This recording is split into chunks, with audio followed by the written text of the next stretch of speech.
എഫേസ്യ ലേഖനത്തിലെ പൗലൂസിന്റെ പ്രാർത്ഥനയുടെ 2ാമത്തെ എപ്പിസോഡാണ് നമ്മൾ കേൾക്കുന്നത്. സ്തോത്രം, സ്തോത്രം, സ്തോത്രം. അതുകൊണ്ട് എന്നെ കേൾക്കുന്ന പ്രിയപ്പെട്ടവരെ, നമ്മളൊരു കാര്യം മനസ്സിലാക്കണം. പൗലൂസ് എഫേസ്യ സഭയിലെ വിശ്വാസികളെ ആത്മീയമായി ഉദ്ധരിച്ചെടുക്കാൻ താൻ ചെയ്യുന്ന പ്രാർത്ഥന നമ്മളും അത് ചെയ്യണം. നമ്മൾ മറ്റൊന്നാകരുത്. ഇപ്പം ഇന്നത്തെ കാലഘട്ടത്തിൽ പാസ്റ്റർമാർ ചെയ്യുന്നതൊക്കെ നമ്മൾ വാസ്തവത്തിൽ അതൊക്കെ കണ്ടു കഴിഞ്ഞാൽ നമുക്ക് സങ്കടം വരും. അവരുടെ വിശ്വാസികളെ ഒന്ന് ഉദ്ധരിച്ചെടുക്കാൻ വേണ്ടി എന്തൊക്കെ സാഹസം അവർ ചെയ്യുന്നുണ്ട്, പലതും ചെയ്യുന്നുണ്ട്.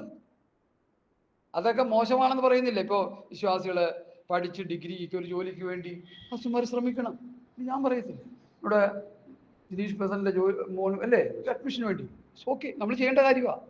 കാരണം അവർക്ക് അതിനെക്കുറിച്ചുള്ള പരിജ്ഞാനമില്ല, അവർക്ക് അതിനുള്ള മറ്റു കാര്യങ്ങളൊന്നുമില്ല. നമ്മളൊന്ന് സഹായിക്കുകയോ ആ കാര്യങ്ങളൊക്കെ ചെയ്തു കൊടുക്കേണ്ടത് ആവശ്യമാണ്. അവരുടെ ഏതെങ്കിലും ഒരു വിഷയം വരുമ്പോൾ ഒരു ഭൗതിക കൈത്താങ്ങലോ മറ്റേതെങ്കിലും ചെയ്യുന്ന ആവശ്യം, അതൊക്കെ ചെയ്യണം. ഇന്നിപ്പോൾ അതുകൊണ്ടങ്ങ് ഒതുങ്ങിയിരിക്കുക, അതിലങ്ങ് ഒതുക്കിയിട്ടിരിക്കുക. പൗലൂസ് പ്രാർത്ഥിച്ച പ്രാർത്ഥനയ്ക്ക് യാതൊരു പ്രസക്തിയുമില്ലാതെ പോയി. അതാണ് എന്നെ വേദനിപ്പിച്ചത്. ഞാൻ ഇന്നലെ വീട്ടിലിരുന്ന് പ്രാർത്ഥിച്ചപ്പോൾ കർത്താവിനോട് പറഞ്ഞത്, ഈ പ്രാർത്ഥന സഭയിൽ പ്രസംഗിക്കുക, ദൈവമക്കൾക്ക് ഷെയർ ചെയ്യുക, അവരിത് കേൾക്കട്ടെ, അവരിത് കേട്ട് ചെയ്യട്ടെ, അവരുടെ വിശ്വാസികൾ ആത്മീയമായി വളരട്ടെ, ദൈവത്തെക്കുറിച്ചുള്ള പരിജ്ഞാനത്തിൽ ജ്ഞാനത്തിന്റെ വെളിപ്പാടിന്റെ ആത്മാവ് അവർക്ക് കിട്ടട്ടെ. ഹല്ലേലൂയ. ആ സ്വർഗീയമായ ജ്ഞാനം അവർക്കുണ്ടാകട്ടെ.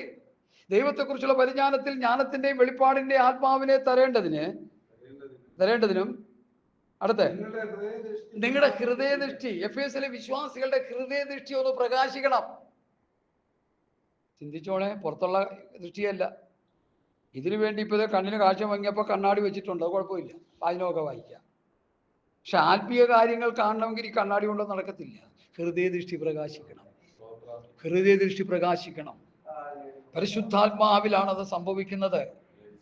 ഓ ഹല്ലേലൂയ. നമ്മളിൽ വസിക്കുന്ന പരിശുദ്ധാത്മാവ് നമ്മുടെ ഹൃദയദൃഷ്ടി പ്രകാശിപ്പിച്ചു കഴിയുമ്പോൾ സ്വർഗീയമായ അനുഗ്രഹത്തിന്റെ കലവറകൾ നമുക്ക് കാണാൻ കഴിയും. സൗദി അറേബ്യയിലെ അവർ അഹങ്കാരം കൊള്ളുന്ന ഒരു കാര്യം എന്താണെന്നറിയാമോ?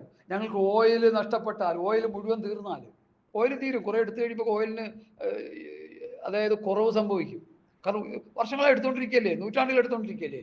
അവർ പറയണത് എന്താണെന്നറിയോ? ഓയിൽ തീർന്നാലും സ്വർണ്ണമലയുടെ കലവറകൾ ഞങ്ങൾക്കുണ്ടെന്ന്. സ്തോത്രം. ഈ വാക്ക് പറഞ്ഞപ്പോഴാണ് എനിക്കത് ഓർമ്മ വന്നത്. അപ്പൊ ഈ സ്വർഗത്തിലെ ദൈവത്തിന്റെ ആ സ്വാത്മീകമായ അനുഗ്രഹത്തിന്റെ കലവറകൾ, സ്വർഗത്തിലെ ദൈവത്തിന്റെ സന്നിധിയിലുള്ളതൊക്കെ വിശ്വാസികൾക്ക് അത് എടുത്തു കൊടുക്കണമെങ്കിൽ അവരുടെ ഹൃദയദൃഷ്ടി പ്രകാശിക്കണം. അവരുടെ കണ്ണിന് കാഴ്ചയില്ലെന്ന് വെച്ചൊരു കണ്ണാടി മേടിച്ചു കൊടുക്കുന്ന കാര്യമല്ല ഞാൻ പറയുന്നത്.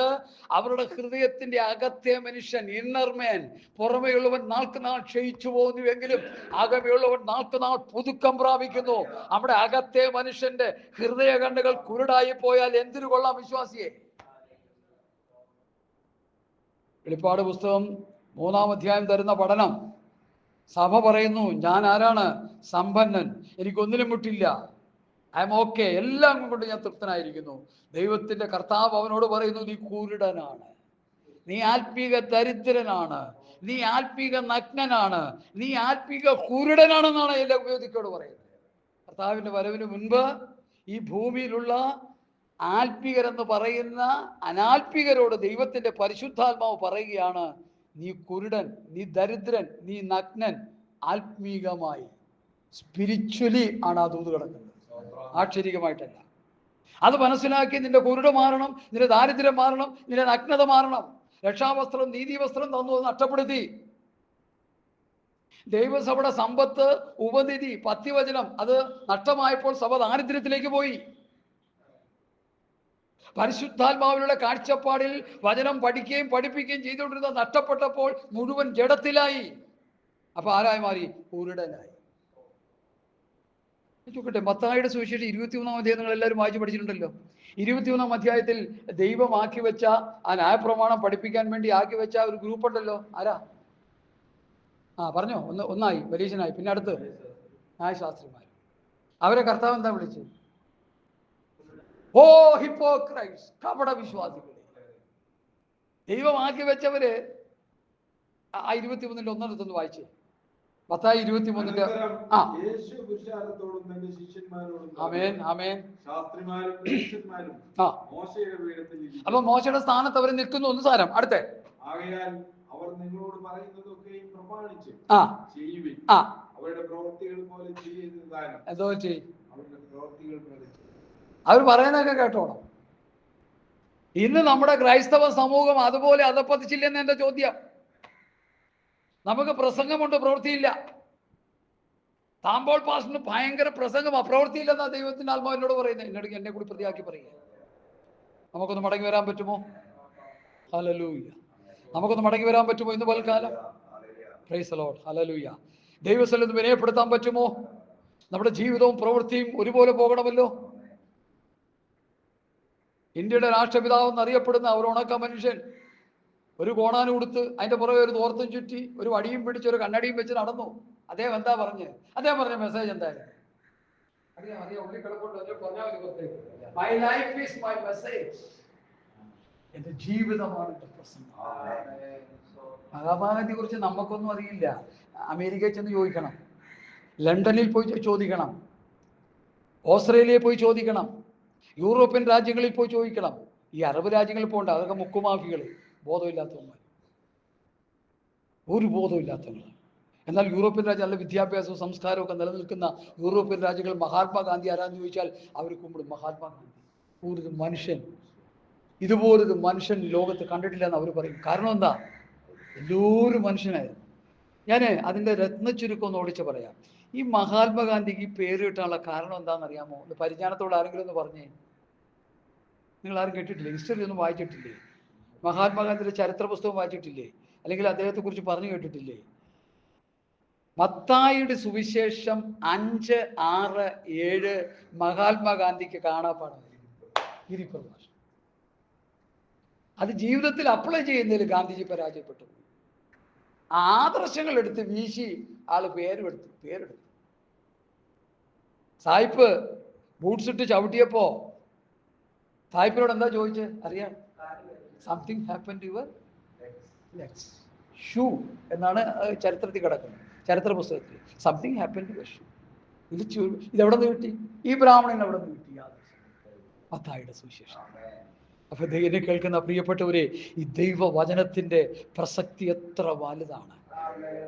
ഒരു സായിപ്പ് പറഞ്ഞത് ഇങ്ങനെയാണ്. ആരോ ഒരു സുവിശേഷം പറഞ്ഞു, നല്ല ഒരു മനുഷ്യനായിരുന്നു മഹാത്മാഗാന്ധിജി, പക്ഷെ നിത്യതയിൽ കാണാനായിട്ട് സാധ്യതയില്ല. കാരണം യേശു കർത്താവിനെ രക്ഷിതമായി സ്വീകരിച്ച് പിതാപുത്ര പരിശുദ്ധാത്മാവിൽ സ്നാനപ്പെട്ട് ദൈവവചനം അനുസരിച്ച് ജീവിച്ച അനുഭവങ്ങളൊന്നും ഗാന്ധിയിൽ ഞങ്ങൾ കാണുന്നില്ല. അതുകൊണ്ട് സ്വർഗത്ത് പുള്ളി പോകാൻ സാധ്യതയില്ല. അപ്പൊ സായിപ്പ് പറയാണ്, വിവരം കെട്ട സായിപ്പ്, എന്നാൽ എനിക്ക് സ്വർഗം വേണ്ടെന്ന്. എന്തോ ഒരു പോഷത്വമാമേത്. എടാ, ഏതു മനുഷ്യനും ദൈവവചന വ്യവസ്ഥ പാലിക്കാതെ സ്വർഗത്തോട്ട് പോകാൻ പറ്റത്തില്ല. ഗാന്ധിജി ഇന്ത്യയുടെ സ്വാതന്ത്ര്യത്തിന് വേണ്ടി ഗിരിപ്രഭാഷണം ഉപയോഗിച്ച് ബ്രിട്ടീഷുകാരോട് തൻ്റെ വാക്കുകൾ കൊണ്ടും തൻ്റെ പ്രവൃത്തികൾ കൊണ്ടും പോരാടി. നാടൻ ഭാഷയെ പറഞ്ഞാൽ തുപ്പാക്കിയായിട്ട് നിൽക്കുന്ന ബ്രിട്ടീഷുകാരുടെ മുമ്പിൽ ക്രിസ്തുവിന്റെ വചനത്തിന്റെ ആ കാര്യങ്ങളാണ് തൻ്റെ ജീവിതത്തിൽ താൻ വെളിപ്പെടുത്തിയത്. അവിടെ ശത്രുക്കളെ സ്നേഹിക്കുക ചെയ്തത്. വാളെടുത്ത് നിൽക്കുന്നവരെ വാളെടുത്ത് വെട്ടാനല്ല പോയത്, സ്നേഹം കൊണ്ട് ശത്രുവിനെ സ്നേഹിക്കുന്നെന്ന് പറഞ്ഞത് ഗാന്ധിയുടെ ജീവിതത്തിൽ ഗാന്ധിജി നടപ്പാക്കി. നമ്മുടെ പാസ്റ്റർമാർ ആ വാക്യമൊക്കെ മറന്നുപോയി. പെന്തക്കോ സമൂഹം ആ വാക്യം മറന്നുപോയി. ഇങ്ങാണ്ട് കിടന്ന ബ്രാഹ്മണ കുടുംബത്തിൽ പിറന്ന ആ മനുഷ്യന്റെ ജീവിതത്തിൽ അത് അന്വർത്ഥമാക്കി. അതുകൊണ്ടാണ് നമ്മൾ സ്വാതന്ത്ര്യം കിട്ടിയതെന്നാണ് ചരിത്രം പറയുന്നത്. ഞാനത് വിശദമായിട്ടൊന്നും പഠിച്ചിട്ടില്ല. പക്ഷെ ഒരു കാര്യം എനിക്കറിയാം, ഗാന്ധിജിയുടെ നേതൃത്വത്തിലുള്ള സമരമാണ് ഇന്ത്യക്ക് സ്വാതന്ത്ര്യം തന്നെന്നുള്ളത് ഞാൻ സ്കൂളിലും പഠിച്ചിട്ടുണ്ട്. ഹല്ലേലൂയ. അങ്ങനെയെങ്കിൽ ആ ഗാന്ധിജി ഉൾക്കൊണ്ട ആശയം ഗിരിപ്രഭാഷണത്തിലാണെന്നുള്ളതും നമുക്ക് പഠിക്കേണ്ടിയിരിക്കുന്നു. എന്നെ കേൾക്കുന്ന പ്രിയപ്പെട്ടവരെ, ഞാൻ എന്തിനാ ഇത് പറഞ്ഞു? ഇവിടെ പൗലോസ് പഠിപ്പിക്കുന്ന ആ പഠനത്തിന്റെ ഗാംഭീര്യം നമ്മളൊന്ന് മനസ്സിലാക്കിയാട്ട്, ദൈവത്തെക്കുറിച്ചുള്ള പരിജ്ഞാനത്തിൽ ജ്ഞാനത്തിന്റെ വെളിപ്പാടിന്റെ ആത്മാവിനെ തരേണ്ടതിന് നിങ്ങളുടെ ഹൃദയദൃഷ്ടി പ്രകാശിച്ചിട്ട് അവന്റെ വിളിയാലുള്ള ആശ ഇന്നതെന്നും, ദൈവം എന്നെയും നിങ്ങളെയും വിളിച്ചതിന് ദൈവത്തിനൊരു ആശയുണ്ട്, ദൈവത്തിനൊരു പർപ്പസ് ഉണ്ട്, ദൈവത്തിനൊരു ഉദ്ദേശമുണ്ട്. അത് നിങ്ങൾ മനസ്സിലാക്കണമെന്ന് അതിനുവേണ്ടി പൗലോസ് ഇതാ ദൈവസന്നിധിയിൽ കിടന്ന് പ്രാർത്ഥിക്കുകയാണ്.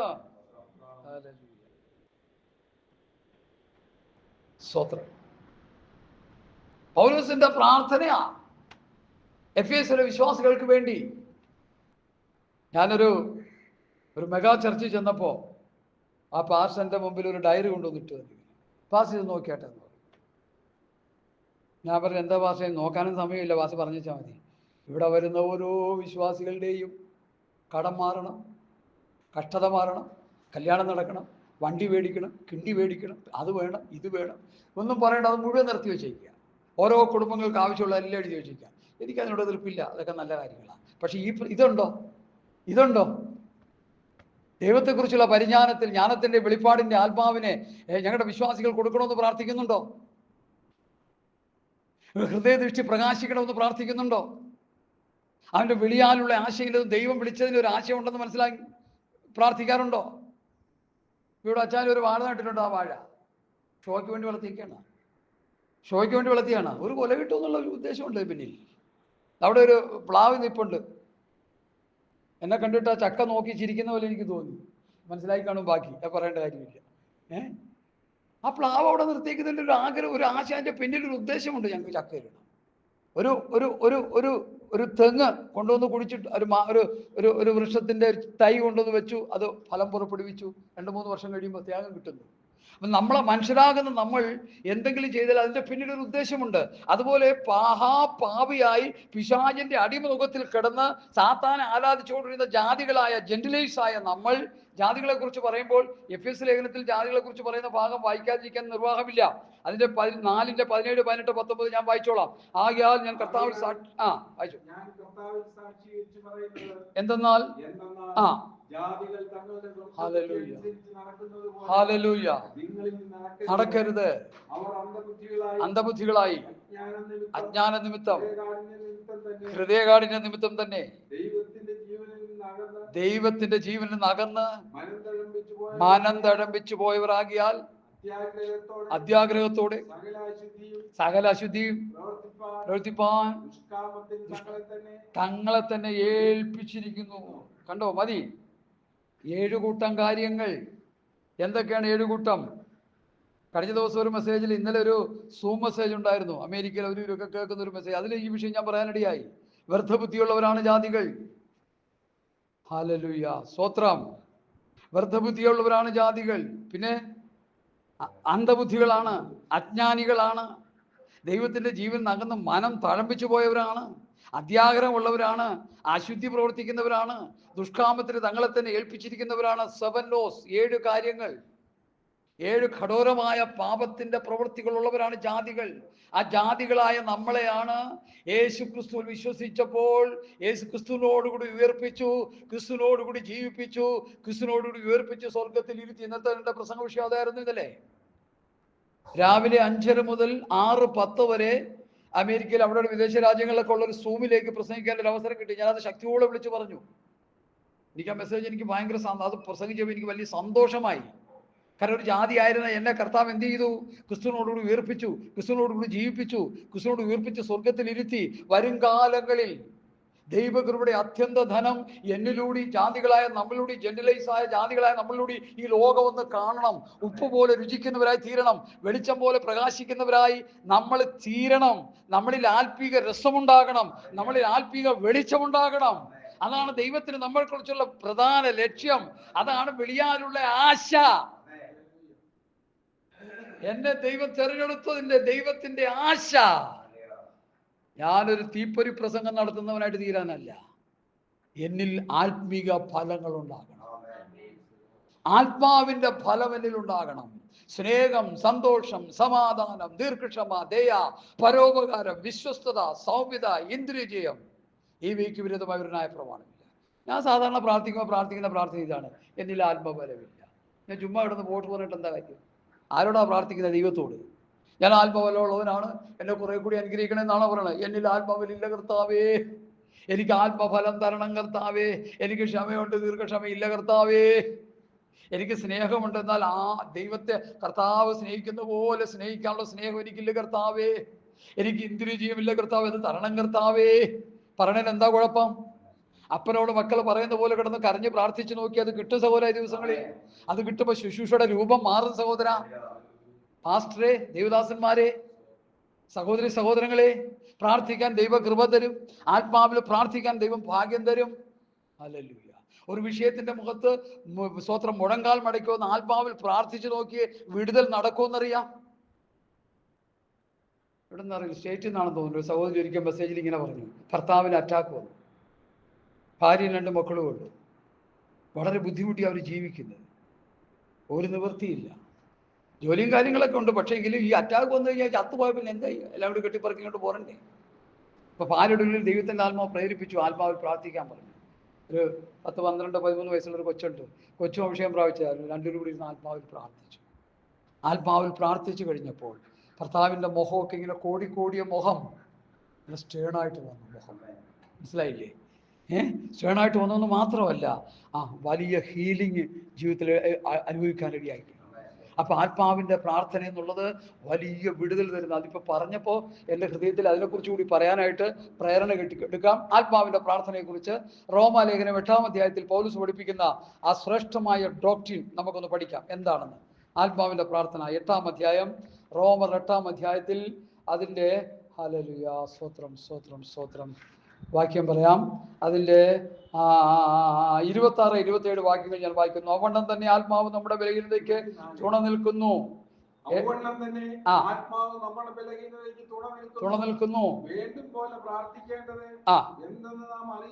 അറിയുന്നില്ലല്ലോ. ആത്മാവ്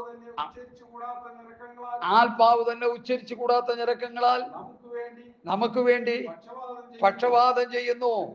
എന്നാൽ ആത്മാവ് വിശുദ്ധന്മാർക്ക് വേണ്ടി ദൈവഹിതപ്രകാരം പക്ഷപാതം ചെയ്യുന്നത് കൊണ്ട് ആത്മാവിന്റെ ചിന്ത ഇന്നതെന്ന് ഹൃദയങ്ങളെ പരിശോധിക്കുന്നവൻ അറിയുന്നു. അപ്പോ ആത്മാവ് എങ്ങനെയാ പക്ഷപാതം ചെയ്യുന്നത്? ദൈവഹിതപ്രകാരം പക്ഷപാതം ചെയ്യുന്നു. ഞാൻ പ്രാർത്ഥിക്കുമ്പോൾ എൻ്റെ സ്വാർത്ഥതയെ പ്രാർത്ഥിച്ചു കൂട്ടുന്നത്. എൻ്റെ ഭാര്യയും മക്കളെ അനുഗ്രഹിക്കണം, എൻ്റെ ഭാര്യയും മക്കളെ അനുഗ്രഹിക്കണം, എൻ്റെ ഭാര്യയും മക്കളെ അനുഗ്രഹിക്കണം. ആത്മാവ് പ്രാർത്ഥിക്കും, എന്ത് ചെയ്യും? ആ വിശ്വാസി, ഈ വിശ്വാസി, അവരെല്ലാം തകർന്നു കിടക്കുന്നു, അവരെ അനുഗ്രഹിക്കണം, അവരെ അനുഗ്രഹിക്കണം, ഇവരെ അനുഗ്രഹിക്കണം, വിഷയങ്ങൾക്ക് വിടുതൽ കൊടുക്കണം. ഇന്ന സഹോദരി കഷ്ടപ്പെടുന്നു, അവർ വിഷയം കൊടുക്കും. ആത്മാവ് നമ്മൾ ഇരുന്നോട്ട് പ്രാർത്ഥിക്കുക, നമ്മൾ അറിയുന്നില്ല. ഇപ്പൊ ആത്മാവിന്റെ പ്രാർത്ഥന എന്താണെന്ന് നമുക്ക് അറിയണം എന്ന് പറഞ്ഞ് ഒരു കൂട്ടർ ബന്ധക്കോസ് നടക്കുക. എന്തിനറിയണം? അന്യഭാഷയിൽ പ്രാർത്ഥിക്കുന്ന എന്തുമായിട്ട്? ദൈവാത്മാവിലെ പ്രാർത്ഥിക്കുന്നത്, ആത്മനിയോഗത്താൽ പ്രാർത്ഥിക്കുന്നതല്ലേ? അത് മനുഷ്യന്റെ വിഷയം ഏറ്റെടുത്തുകൊണ്ട് ഹേമത്തോടെ പ്രാർത്ഥിക്കുന്നതല്ലേ? അത് വേദനയോടെ പ്രാർത്ഥിക്കുന്നതല്ലേ? അത് ആത്മാവിന്റെ പ്രാർത്ഥന അറിയേണ്ടവൻ അറിയുന്നുണ്ട്. നമുക്ക് എന്തുകൊണ്ട് അറിയണം? അതിനവരെടുക്കുന്ന വാക്യം ഏതാണെന്നറിയാമോ? 1-ാം നൂറ്റാണ്ടിൽ അഭിഷേകം പ്രാപിച്ച് ഈ അന്യഭാഷ പറഞ്ഞവരൊക്കെ അവരറിഞ്ഞെന്ന്. എടാ, അത് അവരുടെ ഭാഷയെ പറഞ്ഞുകൊണ്ട് അവരറിഞ്ഞത്. പൊട്ടന്മാർ ഇത് മനസ്സിലാക്കാനുള്ള അല്ലേ? അവരവരുടെ ഭാഷയിൽ അന്യഭാഷ പറഞ്ഞുകൊണ്ട് അവരത് മനസ്സിലായത്. അല്ലാതെ ഞാൻ ചോദിക്കട്ടെ, എല്ലാവർക്കും മനസ്സിലായോ എല്ലാ ഭാഷയും? ഇല്ല. ഇതൊക്കെ എന്തൊരു ശുദ്ധ അബദ്ധം വിളിച്ചു പറയുന്നത്. അപ്പൊ അവർക്ക് മനസ്സിലായി. ഇപ്പൊ നമ്മൾ പറയുന്നത് ഇവർക്ക് മനസ്സിലാകുന്നില്ല. വെളിവുള്ളവൻ ചോദിക്കുക ചോദ്യം. വേദോത്സവത്തിന്റെ ജ്ഞാനമില്ലാഞ്ഞിട്ടാ. നമ്മൾ അന്യഭാഷയിൽ പറയുന്ന വാക്കുകൾ, അതിന്റെ അർത്ഥം നമ്മൾ പറയുന്നെങ്കിൽ അത് അറിയേണ്ടവൻ അറിഞ്ഞോളൂ. ഇവിടെ പൗലോസ് കൊടുത്തിരിക്കുന്ന പ്രയോഗം തന്നെ അത് മനസ്സിലാക്കാൻ പറ്റേ. ആത്മാവിന്റെ പ്രാർത്ഥന അവിടെ ആ വാക്യത്തില് കറക്റ്റ്, ദൈവഹിതപ്രകാരം പക്ഷപാതം ചെയ്യുന്നു. അവരൻ്റെ വിഷയം, അല്ലെങ്കിൽ നമ്മുടെ രോഗത്തിന്റെ വിഷയം, അല്ലെങ്കിൽ നമ്മുടെ ശരീരത്തിലുള്ള ചില വീക്ക്നെസ്സുകൾ നമുക്കറിയത്തില്ല. നമ്മളിലുള്ള രോഗബാധ നമുക്കറിയത്തില്ല. ദൈവത്തിന്റെ പരിശുദ്ധാത്മാവിന് അറിയാം. ഈ രോഗം മൂർച്ഛിച്ച് ഒരുപക്ഷെ മറ്റു പല പ്രശ്നങ്ങളിലേക്ക് പോകുന്നത് നമുക്കറിയത്തില്ല. ഇന്ന് പഠിച്ച ഡോക്ടർമാർക്ക് ഒരുപക്ഷെ അറിയണമെന്നില്ല. എന്നാൽ സ്വർഗത്തിലെ ദൈവത്തിന് അതറിയാം. അത് ആത്മാവിൽ പ്രാർത്ഥിക്കുമ്പോൾ ആ പ്രാർത്ഥനയുടെ ഫലം ആ വിശ്വാസിയിലേക്ക് വരുന്നു, അല്ലെങ്കിൽ നമ്മളിലേക്ക് വരുന്നു. ഇതാണ് ആത്മാവിന്റെ പ്രാർത്ഥന. ഞാൻ ആ മർമ്മം മനസ്സിലായില്ല. ഞാൻ ആത്മാവിൽ പ്രാർത്ഥിച്ച് രോഗശാന്തി എടുത്തൊരു മനുഷ്യൻ. അതുകൊണ്ട് ഇത്ര ധൈര്യമായിട്ട് ഞാൻ പറയുന്നു. മനസ്സിലായോ?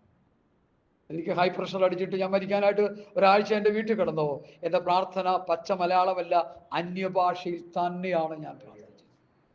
തല പൊട്ടിപ്പൊളിയുന്ന പോലെ വേദനയിൽ എങ്ങനെ പ്രാർത്ഥിക്കാൻ കഴിയും? അതെ, ദൈവത്തിൻ്റെ ആത്മാവ് എനിക്ക് തുണന്നു. അന്യഭാഷയിൽ ആത്മാവിൽ പ്രാർത്ഥിച്ചു.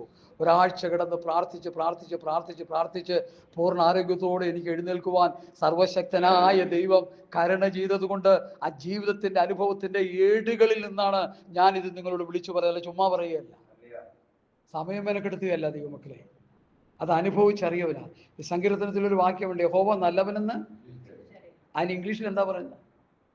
Test and taste. Test and taste. പരീക്ഷിക്ക്, രുചിക്ക് സഹോദര. ഹല്ലേലൂയ.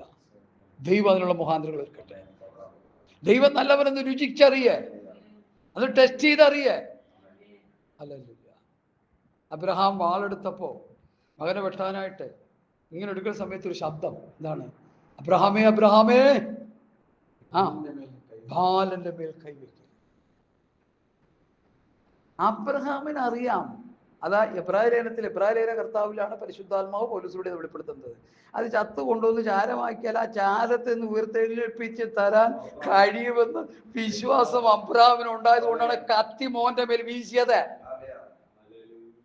ചാരമായ ചാരത്തിൽ നിന്ന് ഉയർപ്പിച്ചു തരാൻ കഴിയുന്ന ഒരു ദൈവമാണ് വിഗ്രഹാരാധിയായി എന്നെ ദേശത്തു നിന്ന് വിളിച്ചിറക്കി കനാനിലേക്ക് യാത്രയാക്കിയതെന്ന് അബ്രഹാമിന് അറിയാം. നമുക്ക് പലർക്കും അറിയത്തില്ല. അതറിയാവുന്നതുകൊണ്ടാണ് അബ്രഹാം പറയുന്നത്, ദൈവം ശില്പിയായി നിർമ്മിച്ചിട്ട് പടിസ്ഥാനമുള്ള നഗരത്തിനു വേണ്ടി കൂടാരങ്ങളിൽ പാർത്തുകൊണ്ട് അവൻ കാത്തിരുന്നു. എന്തിനാ? ഈ ലോകത്തിന്റെ ഒരു ഗവൺമെന്റ് അല്ലെങ്കിൽ ലോകത്തിന്റെ ഒരു ആർക്കിടെക്ട് പണിത വീട് അവന് വേണ്ട. പിന്നെ എന്ത് വേണം? ദൈവം ശില്പിയായി നിർമ്മിച്ചതും അടിസ്ഥാനമുള്ളതുമായ ഒരു നഗരമാണ് കാത്തിരുന്നത്. നമ്മൾ എന്തിനു വേണ്ടി കാത്തിരിക്കുന്നു?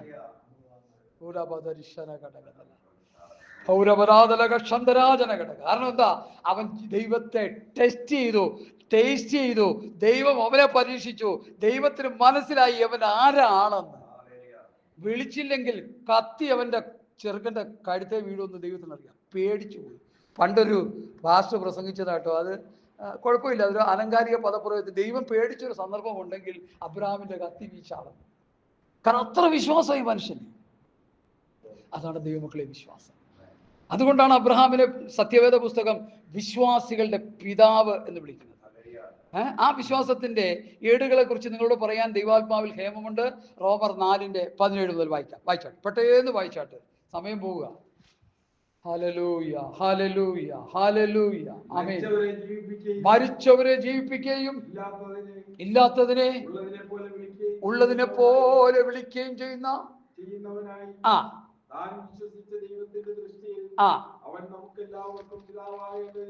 അപ്പൊ വിശ്വാസികളുടെ പിതാവാകേണ്ടതിന് എന്താ എഴുതിയിരിക്കുന്നത് ഇവിടെ? ഞാൻ നിന്നെ ബഹുജാതികൾക്ക് പിതാവാക്കി വെച്ചു.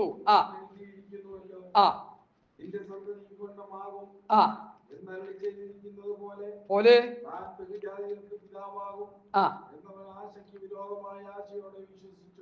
ചിന്തിച്ചേ. ഇപ്പൊ വായിച്ച വാക്യം ഒന്ന് ചിന്തിച്ചേ. സജിപാസ്റ്റേ, ഒരു സന്തതിയെ വേണ്ടേ? ആശയ്ക്ക് വിരുദ്ധമായ ആശയോടെ വിശ്വസിച്ചു. പിന്നെയും വരിക ദൂത്. കാര്യം ബുദ്ധിമുട്ടാണ്, പക്ഷേ ആശയ്ക്ക് വിരുദ്ധമായ ആശയോടെ വിശ്വസിക്കേ. ദൈവത്തിൽ വിശ്വസിക്കേ, കർത്താവിൽ വിശ്വസിക്കേ. യേശുക്രിസ്തു ജനിക്കുന്നതിന് സുമാർ 500-600 BC കാലഘട്ടങ്ങളിൽ ദൈവം പറഞ്ഞതാണ്, അവൻ അത്ഭുത മന്ത്രി, വീരനാം ദൈവം, നിത്യപിതാവ്, സമാധാന പ്രഭു. നമ്മൾ വോട്ട് കൊടുത്ത് ജയിപ്പിക്കുന്ന മന്ത്രിമാരൊന്നും അത്ഭുത മന്ത്രിമാരൊന്നുമില്ല. നമ്മളെ കശാപ്പ് ചെയ്യുന്ന മന്ത്രിമാരവരൊക്കെ. എനിക്കത് പറയാൻ ഒരു മടിയില്ല, ഒരു ഗുണവും ഇല്ല. ഉള്ളതുകൂടി അടിച്ചു മാറ്റുന്ന മന്ത്രിമാരാ. അല്ലല്ലേ? ഓരോ നിയമങ്ങൾ പാസ്സാക്കി ഇടയ്ക്ക് പറയുന്ന കേട്ടോ, 4 വീലുള്ളവരും 2 വീലറുള്ളവരും സൂക്ഷിച്ചോളാം, അല്ലെ വണ്ടി പിടിച്ചെടുക്കും. കാശ് കൊടുത്ത് മേടിച്ചിട്ടൊക്കെ പിടിച്ചെടുക്കുക. ചില നിയമങ്ങൾ കൊണ്ടുവരിക.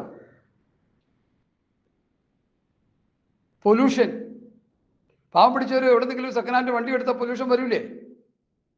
പൊല്യൂഷൻ ഇത്ര ഇത് വന്നു കഴിഞ്ഞാൽ വണ്ടി പിടിച്ചെടുക്കുന്നു. പിന്നെ എന്ത് ചെയ്യും മനുഷ്യൻ? എങ്ങനെ ജീവിക്കും ഇവിടെ? നമ്മൾ വോട്ട് കൊടുത്ത് ഇവരെയൊക്കെ വലിയ ആളാക്കിയിട്ട് അവസാനം അവർ മുഖാന്തരം നമ്മൾ കിടന്ന് വെള്ളം കുടിക്കുക. ഇപ്പോൾ അവർ മുഖാന്തരം നമ്മൾ വെള്ളം കുടിക്കുക. അവരൊക്കെ എത്തേണ്ട സ്ഥാനത്ത് എത്തുകയും ചെയ്തു.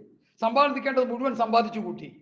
പാവം പിടിച്ച മനുഷ്യനെ കഴുതകളെ പോലെ കാണുകയും അവരെ ഇട്ട് വീർപ്പ് മുട്ടിക്കുകയും ചെയ്യുന്ന ഒരു മാനുഷിക ഭരണമാണ് ഇവിടെ നടക്കുന്നത്. അതിനെതിരെ ഞാൻ തൂത് പറയാൻ പോവുക.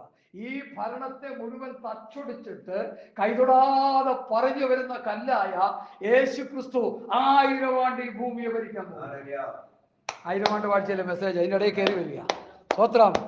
ബാബിലോൺ സാമ്രാജ്യത്തിന്റെ അവസ്ഥകളെ സ്തോത്രം പ്രവാചകൻ പ്രവചിച്ചു. സ്തോത്രം എന്തൊക്കെയാണ്? 4 ഭരണ സംവിധാനങ്ങൾ.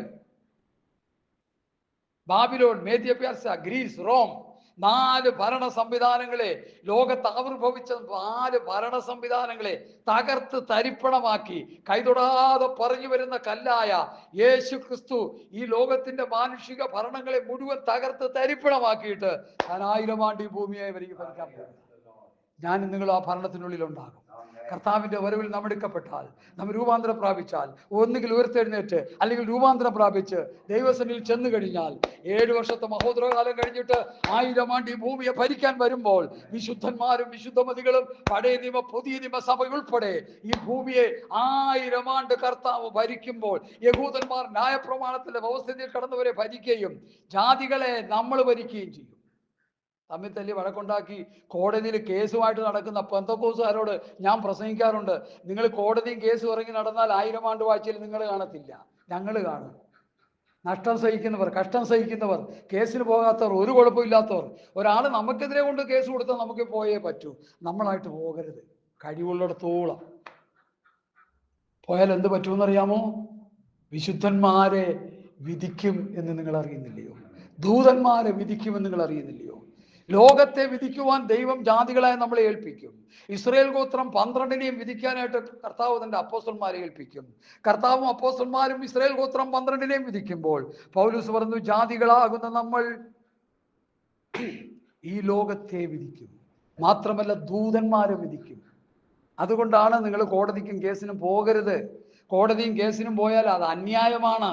ആ അന്യായം ചെയ്യുന്നവൻ ദൈവരാജ്യം അവകാശമാക്കയില്ലെന്ന് സ്തോത്രം 1 കൊരിന്ത്യർ ലേഖനം 6-ാം അധ്യായത്തിൽ പരിശുദ്ധാത്മാവ് എഴുതി വെച്ചത് ഇന്നത്തെ പെന്തക്കോസ്തുകാരെ ഒന്ന് ഓർത്തോണി. ഇല്ലെങ്കിൽ എന്ത് പറ്റും? നിങ്ങളുടെ അവസ്ഥ ഗതികെട്ട അവസ്ഥയിലാവും. എനിക്കത് പറയാതിരിക്കാൻ നിവൃത്തിയില്ല. ഞാൻ വചനത്തിലേക്ക് മടങ്ങി വരട്ടെ. അപ്പോൾ എഫേസ്യ ലേഖനത്തിൽ പൗലോസ് പറഞ്ഞ ഇവിടെ വായിച്ച അബ്രഹാമിന്റെ വിശ്വാസത്തെക്കുറിച്ച് വായിച്ച മനസ്സിലായി. മരിച്ചവരെ ജീവിപ്പിക്കുക, ഇല്ലാത്തവരെ ഒളിച്ചു ഉള്ളതിനെ പോലെ വിളിച്ചു. അപ്പൊ അവന്റെ ഒന്നാമത്തെ വിശ്വാസം എന്തായിരുന്നു? മരിച്ചവരെ ജീവിപ്പിക്കുകയും ഇല്ലാത്തതിനെ ഉള്ളതിനെ പോലെ വിളിച്ചു വരുത്തുകയും ചെയ്യുന്ന ഒരു ദൈവമാണ് അവൻ വിശ്വസിച്ചു. നമ്പർ 1. അടുത്ത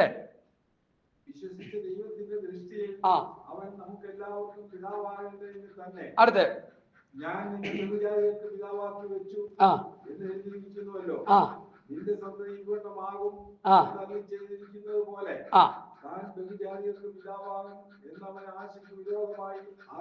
ആശയ്ക്ക് വിരോധമായി ആശയോടെ വിശ്വസിച്ചു. ഒരു ഗൈനക്കോളജിസ്റ്റിന്റെ അടുക്ക ചെന്ന് കഴിയുമ്പോ സാറേയും അബ്രഹാമും കൂടി ചെന്നിരിക്കട്ടെ, അവിടെ ഇരുന്നാട്ട് അപ്പച്ച അമ്മച്ചി എന്ന് പറയും. എന്താ വന്നത്? അതൊരു നടക്കാൻ പോലെ എനിക്ക് പൊക്കോ സ്ഥലം കാര്യമാക്കും. അടുത്തവർ വന്നാട്ടെ, ദമ്പതികൾ വന്നാട്ടെ. കാരണം വയസ്സായി, പുത്രോൽപ്പന്ന ശക്തി നശിച്ചു. ശാരീരികമായിട്ടൊരു കുഞ്ഞൊലി ജനിക്കാനുള്ള യാതൊരു സാധ്യതയും ഇല്ല. അത് അവിടുത്തെ വിഷയം. ഇപ്പൊ വായിച്ചു നിർത്തിയത് ഏതവാ? വായിച്ചു നിർത്തിയ ആ വാക്യം തന്നെ ഒന്നുകൂടി വായിച്ചേ.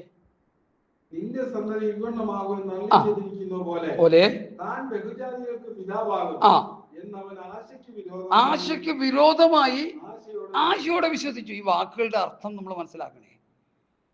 വെള്ള പേപ്പറിൽ കറുത്ത മഷി കൊണ്ട് വല്ലവരും പ്രിന്റ് ചെയ്ത് വെച്ചേക്കുന്ന വാക്യമായത്. പക്ഷേ ഇത് ആത്മാവിൽ ഈ വചനം നമ്മൾ ഗ്രഹിക്കണം. ആശയ്ക്ക് വിരുദ്ധമായി ആശയോടെ വിശ്വസിച്ചു. ഒന്നാമത്തെ പോയിന്റ് എന്തായിരുന്നു? മരിച്ചവരെ ജീവിപ്പിക്കുക, ഇല്ലാത്തതിനുള്ളതിനെ പോലെ വിളിച്ചു വരുത്താൻ ദൈവം എന്ന് വിശ്വസിച്ചു.